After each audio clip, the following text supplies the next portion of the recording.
Good morning, students. This is science topic related to class 7. This is chapter number 11. The name of this chapter is respiration. Students, you are most like this chapter because I am going to discuss this topic. You like much? If you have very interested this topic, then you should like and comment also. And please subscribe this channel. I am Ashish Kumar Pandey from Delhi Public Convent School, Midhapuri, Balia. Thank you. Students, good morning. This is chapter number 11 of class 7 science subject. The name of this chapter is respiration. Respiration का meaning होता है श्वसन. तो आज आप लोग श्वसन के बारे में समझेंगे. You have already read that energy is released from the digested food through the process of respiration. आपने ये बात पढ़ा है कि जो पचा हुआ भोजन होता है उस भोजन का रेस्पिरेशन प्रोसेस के दौरान उससे एनर्जी रिलीज होती है. एनर्जी जिसको हम ऊर्जा कहते हैं. During this process nutrients of the digested food react with oxygen in the body cells to release energy. इस प्रोसेस के दौरान हमारे बॉडी सेल में यह जो डाइजेस्टेड फूड होता है उसका जो न्यूट्रिएंट्स है वो ऑक्सीजन के साथ रिएक्शन करता है और एनर्जी रिलीज हो जाती है. जैसा आपको पता है कि बॉडी सेल के अंदर यह जो डाइजेस्टेड फूड के न्यूट्रिएंट्स होते हैं वो पहुंचते हैं और वहाँ पे ऑक्सीजन के साथ रिएक्शन करते हैं और रिएक्शन होने के बाद वहाँ पे एनर्जी रिलीज होती है. एनर्जी जिसको हम ऊर्जा कहते हैं. आपको सभी को पता होगा हमारे बॉडी के सभी फंक्शंस को क्रिया करने के लिए एनर्जी की ज़रूरत होती है. बिना एनर्जी का हमारा कोई भी बॉडी फंक्शन नहीं हो पाता है.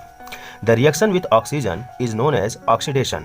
यहाँ पर स्टूडेंट्स जो ऑक्सीजन के साथ रिएक्शन होता है इस प्रोसेस को हम ऑक्सीडेशन कहते हैं.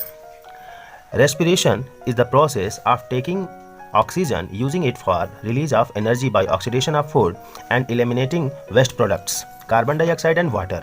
तो स्टूडेंट्स अब इसको ध्यान से समझेंगे. Respiration is the process of taking in oxygen, using it for release of energy by oxidation of food.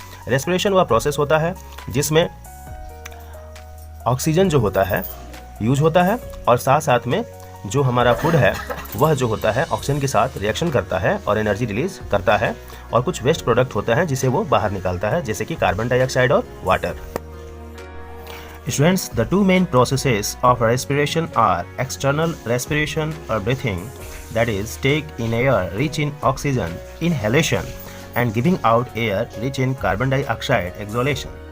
Students, respiration के दो मेन प्रोसेस होते हैं. पहला है जिसको हम लोग एक्सटर्नल रेस्पिरेशन या ब्रीथिंग कह सकते हैं. ब्रीथिंग का मतलब होता है सांस लेना. तो यह एक्सटर्नल रेस्पिरेशन के नाम से भी जाना जाता है जिसको बाह्य श्वसन भी कहते हैं. Take in air rich in oxygen, that is called inhalation. मतलब हवा को शरीर के अंदर लेना, ठीक है, जिसमें ऑक्सीजन भरपूर मात्रा में होता है. इस प्रोसेस को इनहेलेशन कहते हैं. And giving out air rich in carbon dioxide, that is called एक्सोलेशन. मतलब जो कार्बन डाइऑक्साइड युक्त हवा होती है, जो शरीर के अंदर कार्बन डाइऑक्साइड एक्सेस मात्रा में हो जाता है, तो ये कार्बन डाइऑक्साइड हमारे लिए टॉक्सिक मटेरियल है, तो इसको शरीर से बाहर निकालना है. तो यह जब हम लोग श्वसन क्रिया करते हैं या हम लोग सांस लेते हैं, कह सकते हैं यह एक्सटर्नल रेस्पिरेशन है. तो सांस लेते हैं तो ऑक्सीजन रिच एयर को हम लोग अंदर ले लेते हैं जिसको इनहेलेशन कहते हैं और जो कार्बन डाइऑक्साइड रिच एयर होता है उसे हम लोग बाहर निकालते हैं जिसको हम एक्सोलेशन कहते हैं. स्टूडेंट्स, नेक्स्ट है जिसको हम लोग इंटरनल रेस्पिरेशन या सेलुलर रेस्पिरेशन भी कहते हैं. इस टॉपिक को आप देख सकते हो. इंटरनल रेस्पिरेशन और सेलुलर रेस्पिरेशन यह आंतरिक श्वसन है या सेलों में कोशिकाओं में होने वाला श्वसन है. That is using oxygen to break down food to release energy. यहाँ पर ऑक्सीजन का इस्तेमाल होता है जिससे कि वह फूड का ब्रेक डाउन होगा और एनर्जी रिलीज होगी. तो इंटरनल रेस्पिरेशन जो होता है सेलों के अंदर होता है. सेल के अंदर जो है ऑक्सीजन उपस्थित हो जाता है क्योंकि हमारा जो ब्लड में प्रेजेंट हीमोग्लोबिन है वो ऑक्सीजन के साथ वो हमारे सेलों तक ऑक्सीजन को पहुंचाता है. उस समय उसका नाम ऑक्सी हीमोग्लोबिन होता है. वह ऑक्सीजन को देता है और साथ साथ में जो हमारे फूड के न्यूट्रिएंट्स है वो भी सेलों तक पहुंचते हैं और वहीं पर उस फूड न्यूट्रिएंट्स का ऑक्सीजन के साथ रिएक्शन होता है जिस प्रोसेस को ऑक्सीडेशन कहते हैं और वहाँ पर एनर्जी रिलीज होती है. इसी एनर्जी का इस्तेमाल जो होता है हमारा शरीर अन्य सभी क्रियाकलापों के लिए करता है. तो जो एनर्जी रिलीज होती है वो एटीपी के फॉर्म में रिलीज होती है. यह मॉलिक्यूल एडेनोसिन ट्राइफॉस्फेट के नाम से जाना जाता है. नेक्स्ट है बेटा internal respiration occurs in the body cell. यानी जैसा मैंने कहा था कि जो इंटरनल रेस्पिरेशन होता है वो हमारे बॉडी के सेलों में ही होता है. यह एक प्रकार का केमिकल प्रोसेस है. In respiration glucose molecules react with oxygen and break down into carbon dioxide and water to release energy. Respiration में ग्लूकोज का मॉलिक्यूल है ऑक्सीजन के साथ रिएक्शन करता है और वो टूटने के बाद उसमें से कार्बन डाइऑक्साइड निकलता है, वाटर निकलता है और साथ साथ में एनर्जी भी रिलीज होती है। तो स्टूडेंट, जैसा कि आपको पता है, यह जो ग्लूकोज का मॉलिक्यूल है इसका फॉर्मूला है C6H12O6। समझ रहे हैं? यह हमारे फूड का न्यूट्रिएंट्स है।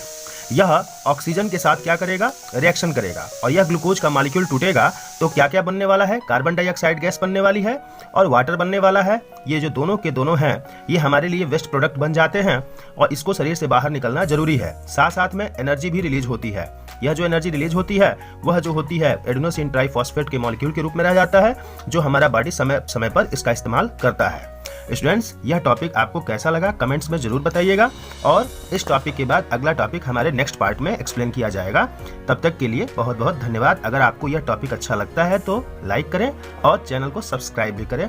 आई am Ashish Kumar Pandey from Delhi public convent school, Middha Baheri, Ballia. This school is situated in Uttar Pradesh. It is very very good school.